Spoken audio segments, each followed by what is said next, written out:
Police ഉദ്യോഗസ്ഥന് വിഷ്ണുവിൻ്റെയും കല്യാണിയുടെയും വിഷമം കണ്ട് മനസ്സിന് വല്ലാത്ത കുറ്റബോധം തോന്നി. അദ്ദേഹം ഓടിച്ചുകൊണ്ടിരിക്കുന്ന ജീപ്പ് തിരികെ കല്യാണിയുടെ അടുത്തോട്ട് തന്നെ കൊണ്ടു നിർത്തി. എന്നിട്ട് വിഷ്ണുവിനോട് ഇറങ്ങാൻ പറഞ്ഞു.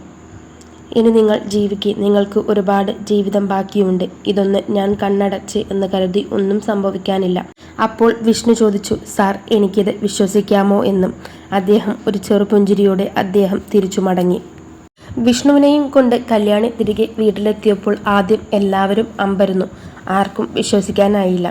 ഇവർ നടന്ന കാര്യങ്ങളെല്ലാം വീട്ടിൽ എല്ലാവരോടും പറഞ്ഞു. എല്ലാവർക്കും ഒരുപാട് സന്തോഷമായി. കല്യാണി പറഞ്ഞു, ഇതൊരിക്കലും വിശ്വസിക്കാൻ പറ്റാത്ത ഒന്നാണ്. ഇപ്പോൾ തന്നെ ദേവിയോട് നന്ദി പറയാനായി ദേവിയുടെ അടുത്തോട്ട് പോകണം എന്ന് പറഞ്ഞുകൊണ്ട് വിഷ്ണുവിനെയും കൂട്ടി അമ്പലത്തിൽ പോയി പ്രാർത്ഥിച്ചു. ദേവിയോട് നന്ദി പറഞ്ഞു. ആ സമയത്ത് കല്യാണി പറഞ്ഞു, നമുക്ക് മോനെ വീട്ടിലോട്ട് കൊണ്ടുവരണം, എത്രയും പെട്ടെന്ന് തന്നെ അവൻ്റെ ഓപ്പറേഷൻ നടത്തണമെന്നും പറഞ്ഞു. കല്യാണി വിഷ്ണുവിനോട് പറഞ്ഞു, വിഷ്ണു ഒന്നുകൊണ്ടും ടെൻഷൻ അടിക്കേണ്ട, ഞാൻ കൈമിളങ്കിലിനോട് പറഞ്ഞ് എല്ലാം ഏർപ്പാടാക്കാം. മോനെ എത്രയും പെട്ടെന്ന് തന്നെ നമുക്ക് വീട്ടിലോട്ട് കൂട്ടിക്കൊണ്ടുവരണം. അവൻ്റെ ഓപ്പറേഷനും ഇനി വെച്ച് താമസിപ്പിക്കേണ്ട. അങ്ങനെ അവർ കുട്ടിയെ വീട്ടിലോട്ട് കൊണ്ടുവന്നു. കുട്ടിയുടെ ഓപ്പറേഷൻ നടത്തി കുട്ടി സംസാരിച്ച് തുടങ്ങുകയും ചെയ്തു. വിഷ്ണുവിന് ഒരുപാട് സന്തോഷമായി.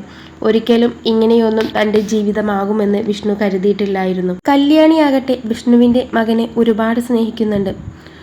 സ്വന്തം മകനെ ഒരു അമ്മ എങ്ങനെ നോക്കും അതുപോലെ തന്നെയാണ് കല്യാണി വിഷ്ണുവിൻ്റെ മകനെ നോക്കുന്നത്. വിഷ്ണുവിൻ്റെ മകനായിട്ടല്ല കല്യാണി ആ കുഞ്ഞിനെ കാണുന്നത്, തൻ്റെ സ്വന്തം മകനായിട്ട്, താൻ പ്രസവിച്ച സ്വന്തം മകനായിട്ടാണ് കാണുന്നത്. കല്യാണിയുടെ അച്ഛനോട് എല്ലാ വിവരങ്ങളും ഫോണിലൂടെ കൈമിളങ്കിൽ അറിയിച്ചിട്ടുണ്ട്. വിഷ്ണുവിന് ഒരു മകനുണ്ടെന്നും വിഷ്ണു വിവാഹിതനാണെന്നും എല്ലാ കാര്യങ്ങളും പറഞ്ഞു. അവർ എല്ലാവരും ഭയന്നുകൊണ്ടാണ് കല്യാണിയുടെ അച്ഛനോട് ഈ കാര്യങ്ങളെല്ലാം പറഞ്ഞത്. എന്നാൽ അച്ഛൻ തിരിച്ചു തന്ന മറുപടി കേട്ട് അവരെല്ലാവരും നെട്ടി. ഞാൻ ഇനി നാട്ടിലോട്ട് വരണ്ട എന്ന് കരുതിയതായിരുന്നു, പക്ഷേ ഇനിയും ഞാൻ വരും, എൻ്റെ കൊച്ചുമകനെ കാണാൻ വേണ്ടി. അത് കേട്ടപ്പോൾ എല്ലാവരും ആശ്ചര്യത്തോടെ കേട്ടുനിന്നു. കല്യാണിയുടെ അച്ഛൻ എങ്ങനെ പ്രതികരിക്കുമെന്ന് ആർക്കും വലിയ നിശ്ചയം ഒന്നും ഇല്ലായിരുന്നു.